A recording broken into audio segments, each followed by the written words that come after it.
Hello beautiful people, welcome back to Poojitha's kitchen. ఏం చేస్తున్నారు? Today recipe వచ్చేసి అవిసె గింజలతో లడ్డు. ఈ అవిసె గింజలతో లడ్డు చేసుకోవటం వల్ల చాలా ప్రయోజనాలు ఉన్నాయి. ఈ అవిసె గింజలు తినడం వల్ల ఒమేగా 3 ఫ్యాటీ యాసిడ్స్, ఫైబర్ మరియు లిగ్నస్తో కూడిన అద్భుతమైన సూపర్ ఫుడ్ ఇది. ఈ అవిసె గింజలు తీసుకోవటం వల్ల ఆరోగ్యానికి చాలా మంచిది.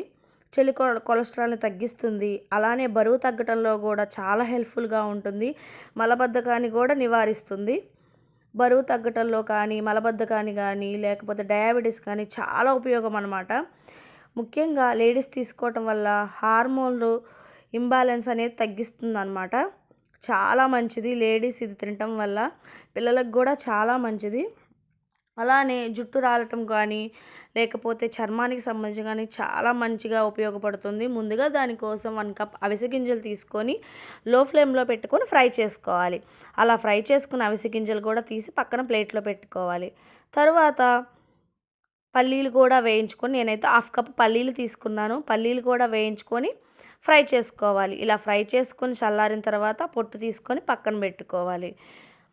పల్లీలు వేసుకోవటం వల్ల కూడా చాలా ప్రోటీన్ అనేది మనకి వస్తుంది.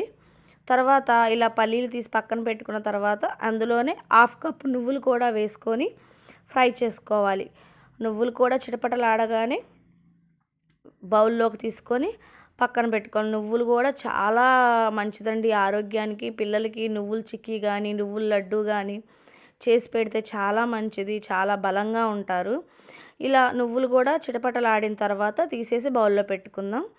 ఇందులోనే ఎండు కొబ్బరి ముక్కలు కూడా వేసుకొని లో ఫ్లేమ్లో ఫ్రై చేసుకోవాలి. లో ఫ్లేమ్లో ఫ్రై చేసుకోవటం వల్ల లోపల వరకు ఏగి పచ్చిదనం అనేది ఉండదు. జాగ్రత్తగా ఏ పదార్థమైనా లో ఫ్లేమ్లోనే పెట్టుకొని వేయించుకోవాలి. ఇలా వేయించుకున్న కొబ్బరి ముక్కలు కూడా తీసి పక్కన పెట్టుకోవాలి. తర్వాత 1 కప్పు బెల్లము, ఇలాచి, అవన్నీ మనం ఫ్రై చేసి పెట్టుకున్న పదార్థాలన్నీ రెడీ చేసి పెట్టుకోవాలి. చల్లారిన తర్వాత మిక్సీ జార్లో అవిసె గింజలు వేసుకొని ఒక్కసారి మిక్సీ పట్టుకోవాలి. ఏ పదార్థమైనా కూడా మెత్తగా పట్టొద్దు. కొంచెం బరకగా ఉండేట్టు వీడియోలో చూపిస్తున్నాం కదా, అలా బరకగా ఉంటే చాలా బాగుంటుంది. పంట కింద తగులుతూ చాలా టేస్టీగా ఉంటుంది. తర్వాత అవి తీసుకొని ప్లేట్లో పెట్టేసుకొని పొట్టు తీసి పెట్టుకున్న పల్లీలు, ఎండు కొబ్బరి వేసుకొని ఇలా బరకగా మిక్సీ పట్టుకోవాలి. ఇలా మిక్సీ పట్టుకున్న పల్లీలు, ఎండు కొబ్బరి మిశ్రమాన్ని కూడా పక్కన పెట్టుకోవాలి. తర్వాత అందులోనే మనం వేయించి పెట్టుకున్న నువ్వులు, ఇలాచి వేసుకొని మిక్సీ పట్టుకోవాలి. ఇలా మిక్సీ పట్టుకున్న పదార్థాన్ని కూడా మనం ముందుగా మిక్సీ పట్టుకున్న మిశ్రమంలో వేసుకోవాలి. తర్వాత అందులోనే 1 కప్పు బెల్లం కూడా వేసుకొని మెత్తగా మిక్సీ పట్టుకోవాలి. ఇలా మిక్సీ పట్టుకున్న బెల్లాన్ని మనం వేయించి పెట్టుకొని మిక్సీ చేసుకున్న మిశ్రమంలో వేసుకొని అంతా కలిసేట్టుగా కలుపుకోవాలి. ఈలోపు నేనైతే ఆవు నెయ్యి వాడుతున్నాను లడ్డూలు చుట్టడానికి. మీకు ఏది అవైలబుల్గా ఉంటే ఆ నెయ్యితో చుట్టుకోవచ్చు.